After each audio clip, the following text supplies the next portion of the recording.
Imagine sitting in a concrete bunker deep inside the Soviet Union. The year is 1983. The Cold War is at one of its most dangerous moments. Nuclear missiles stand ready on both sides. Military commanders expect the worst. Politicians exchange threats. Across the world, millions sleep peacefully, unaware that humanity is balancing on the edge of extinction. Then suddenly, an alarm screams through the darkness. Inside a secret command center called Serpukhov 15, red warning lights begin flashing. Computer screens display terrifying information. According to the Soviet Union's most advanced early warning system, 5 American nuclear missiles have just been launched towards Soviet territory. 5 missiles, not a simulation, not a drill, a real attack. At least that is what the machines claim. For years, both superpowers had prepared for this exact moment. Every procedure was written. Every response was rehearsed. Every second mattered. If an enemy strike was detected, leaders would have only minutes to decide whether to launch their own nuclear weapons before they were destroyed. The logic was brutal. Wait too long, and your missiles might never leave the ground. Launch too quickly, and you might start the end of civilization. And in September of 1983, that impossible choice landed in the hands of one man. His name was Stanislav Petrov. To understand the pressure crushing him that night, we need to understand the atmosphere of fear surrounding the world. Earlier that year, tensions between the United States and the Soviet Union had reached frightening levels. Soviet leaders believed the West might be preparing a surprise attack. NATO military exercises created suspicion. Intelligence reports fueled paranoia. Every radar signal, every aircraft movement, every military exercise seemed loaded with hidden meaning. Many officials genuinely believed nuclear war was not just possible. It was inevitable. The world felt like a room filled with gasoline fumes waiting for a spark. Then the spark appeared. Shortly after midnight, the Soviet Oko satellite system reported an American missile launch. The warning was unmistakable. Bright letters flashed across screens. Emergency procedures activated instantly. Petrov stared at the display. One missile. Moments later, another appeared, then another, then another, then a fifth. 5 incoming nuclear missiles. The computers were confident. The warning systems were operating exactly as designed. The technology represented billions of dollars in years of engineering. Every indicator suggested the attack was real. Something felt wrong, and that feeling would change history. Petrov did not know at that moment was that the machines themselves were being deceived. High above Earth, Soviet satellites were monitoring missile launch sites. Their sensors searched for the intense heat generated by rocket engines. Under normal conditions, the system could provide valuable early warning of an attack. Nature had created a perfect illusion. The satellites happened to be positioned at an unusual angle relative to the Sun and Earth. Sunlight reflected off high-altitude clouds in a way that mimicked the infrared signature of missile launches. To the sensors, the reflections looked exactly like rockets rising from American territory. The computers processed the data. The algorithms followed their instructions. And the system concluded that nuclear war had begun. Terrifying part is that the technology was not malfunctioning in the traditional sense. It was doing exactly what it had been programmed to do. The sensors detected signals. The software interpreted those signals. The warning network generated its conclusion. The error emerged from assumptions hidden inside the system itself, but Petrov did not know any of that. He only knew that every protocol demanded immediate action. The doctrine of the era was built around a concept known as launch on warning. The idea was simple and horrifying.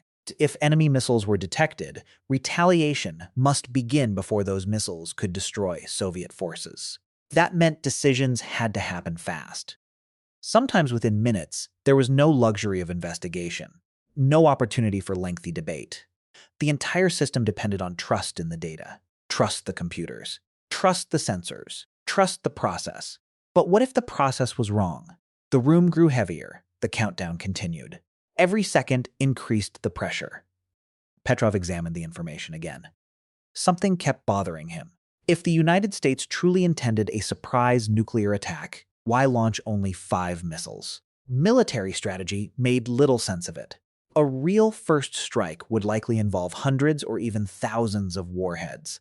The goal would be overwhelming destruction. 5 missiles seemed absurdly small for an operation designed to eliminate a nuclear superpower. Yet the machines insisted. Attack detected. Attack confirmed. Attack underway. Petrov faced a nightmare unlike anything most people can imagine. If he ignored a real attack, millions could die. If he reported a false attack as genuine, millions could also die. There was no safe choice, no certainty, no proof. Only judgment. The weight of entire civilizations rested on a single human mind. Then came the moment. Petrov made his decision. He informed his superiors that the warning was likely a system malfunction.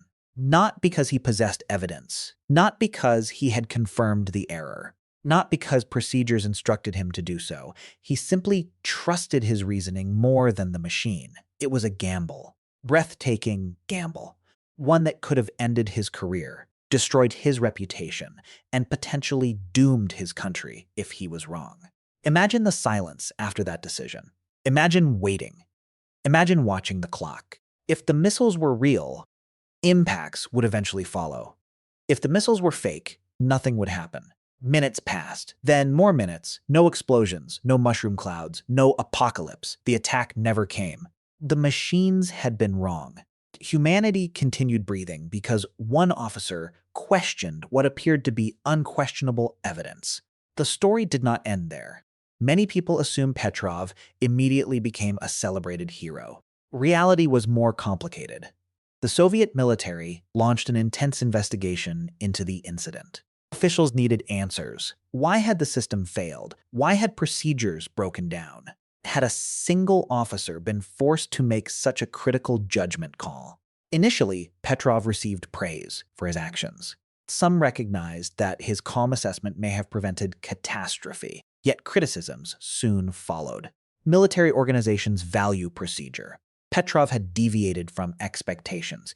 He had trusted in intuition over technology. He had exposed weaknesses within a highly classified defense system. The result was an uncomfortable mix of recognition and reprimand. His actions were acknowledged.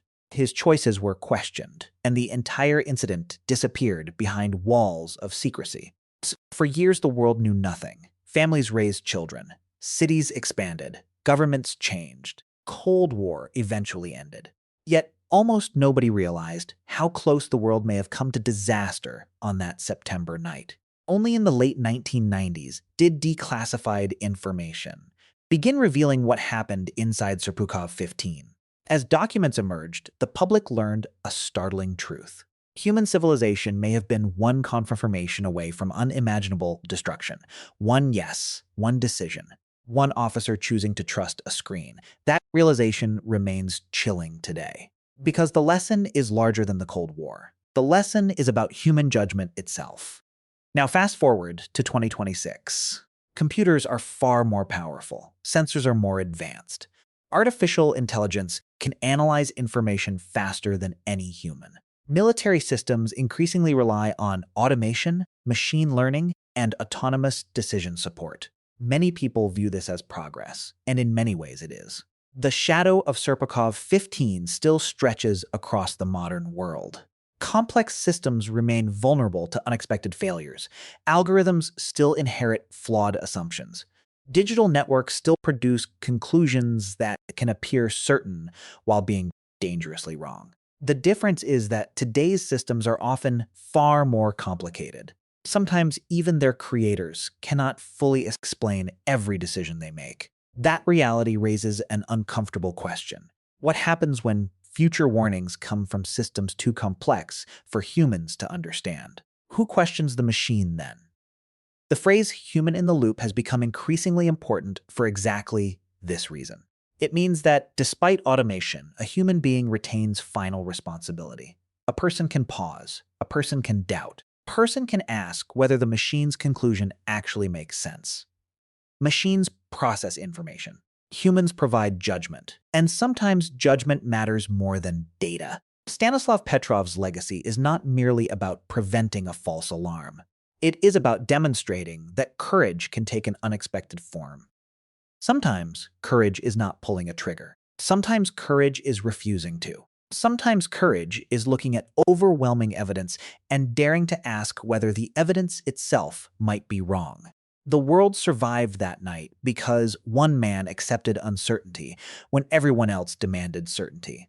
That should both comfort and terrify us. Comfort us because extraordinary individuals exist. Terrify us because our survival may still depend on them. Deep inside a bunker, beneath layers of concrete and steel, a blinking screen once declared that the end of the world had arrived. The machines were certain, one man was not, and because he questioned them, you are here to hear this story today.